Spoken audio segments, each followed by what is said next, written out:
corner, I am so pleased to welcome Doug Ernest. He's authored this book, The Call to Major League Baseball. What an interesting story this is. The research he did for it, how he arrived at this book is fascinating. So without further ado, let's invite him on here on America Tonight with me, Kate Delaney. Doug, thanks for coming on. Boy, this story is so interesting. How'd you come up with this book, this idea? Tell us how it all sprung out of you. Oh, that's so cool. Thank you, Kate, for giving me the time to talk about my book. You know, it's one of these things where it wasn't on the top of my head to write a book, but after some time, I actually felt compelled to do it. And I'll give you some background on what brought me to that point. I was watching a Major League Baseball game on television, and a certain question popped into my mind, and that thing stuck with me for a couple of years. And what happened was the Baltimore Orioles had a rookie pitcher. His name was David Hess, and David had just received the call to major leagues from the minor leagues, and that's the dream of every minor league player. And the minor league players, when someone gets promoted to the major leagues, they say he got the call. And I thought, wow, what a neat name for a book, The Call, right? And I kind of realized that no one that I know about has written a book like this to give the background on a young man growing up, all his development in baseball, all he goes through, failures, successes, to finally qualify for the major leagues. So this day I was watching the ball game, and the cameraman or woman kept showing two rows of fans, and eventually they said it was his family and his friends. And they were, oh my gosh, it was so fun watching them. They were so intent. They were nervous. They were biting their fingernails, sitting on the edge of their seats. It was so great. So they were so invested in this young man, his success and failures. And the thought went through my mind, what had he done to meet the major leagues? I mean, gosh, every little boy's dream is to make the major leagues. But I figured that out, Kate, that these were the people that had the answer to the question. They knew this kid. They knew how he grew up. So I went on with my life, but I kept questioning, what does major league players do growing up to qualify them? And it stuck with me for 2 years. And finally, I decided I'm going to write a book. I know a lot about baseball. I'm an old ball player.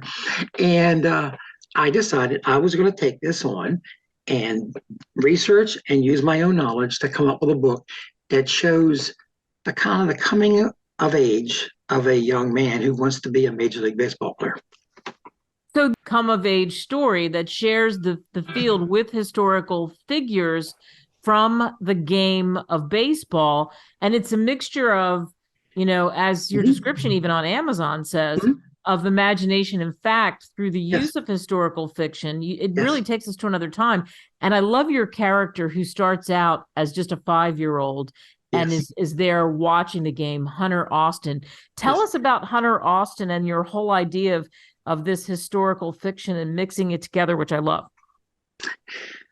I would love to. I live in a town that has a minor league baseball team, the Norfolk Tides, and their ball players feed the Baltimore Orioles. So it was only natural for me to write about the Baltimore Oriole organization because I'm so tied to their minor leagues. And the story, not the beginning of the story, but early in it, his father takes my protagonist, his name is Hunter Austin, to his first professional game, which is AAA minor leagues, Norfolk Tides, and his older brother. There is an older brother in the picture.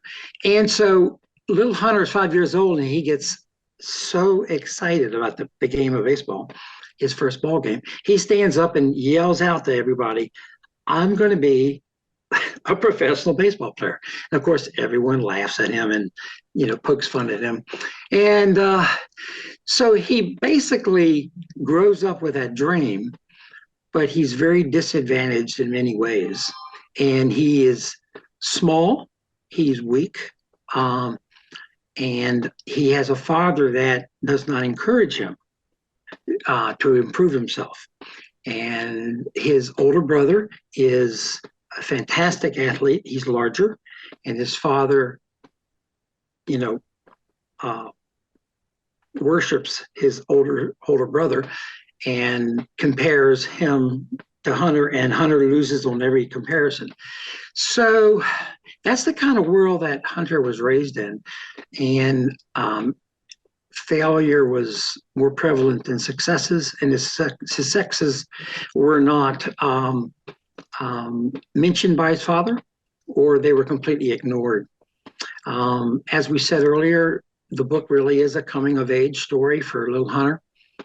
And it's really kind of neat because you get to see his progress through T-ball and Little League and middle school and high school, college, being drafted by the pros, and then his professional minor league career, which lasted 4 years, till he finally reaches his goal. And but that's an idea of what the book is generally about. There's so much more there to it. But he had to overcome that lack of size and strength. And he basically had to prove everybody wrong.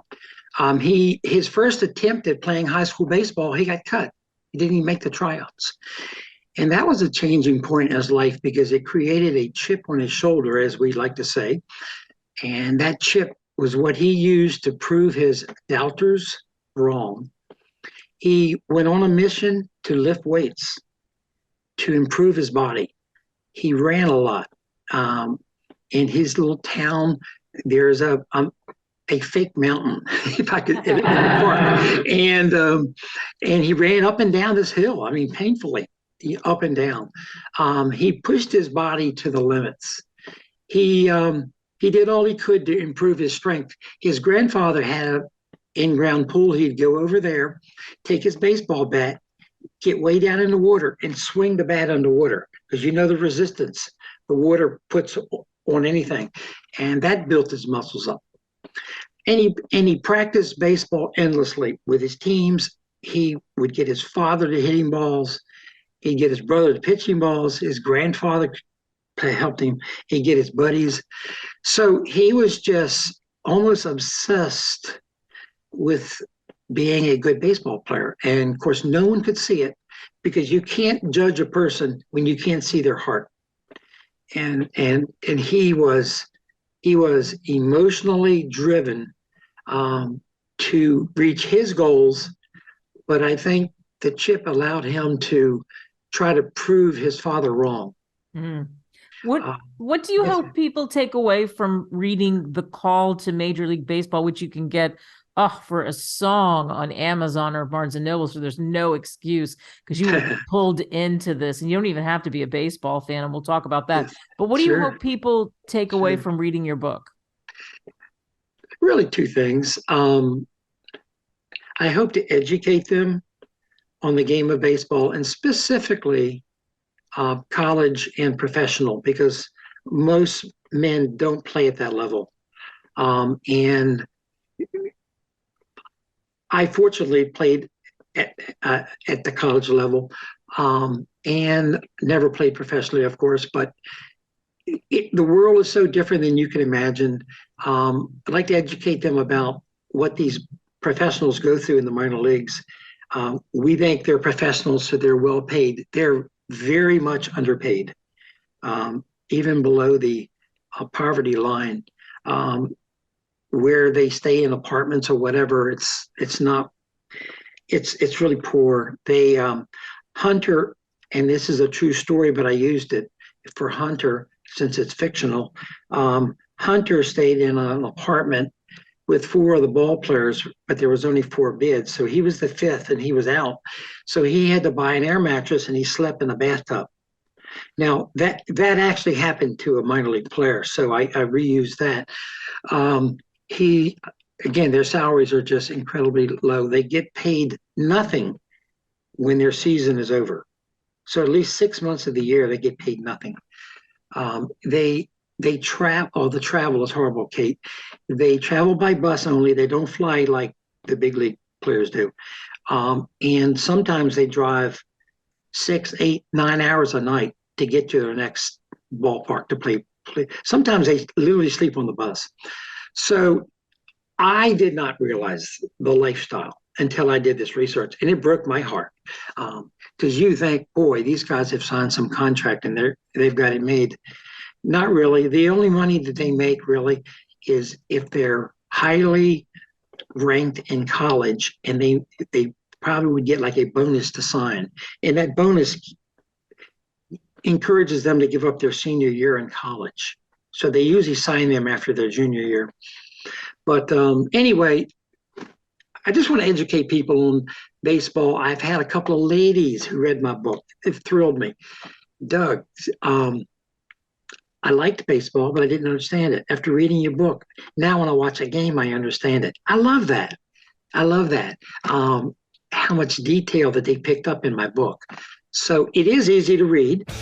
It is very detailed, but hopefully it's educational. It's such a good book. Pick it up. The Call to Major League Baseball, Doug Ernest. Congratulations. Go get it. Thank you for coming on. You're welcome. It's been good talking to you, Kate. Thank you.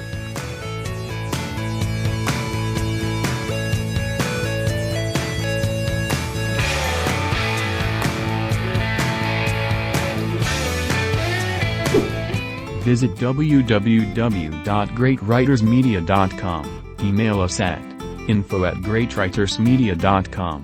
Call us at 877-600-5469. Subscribe now.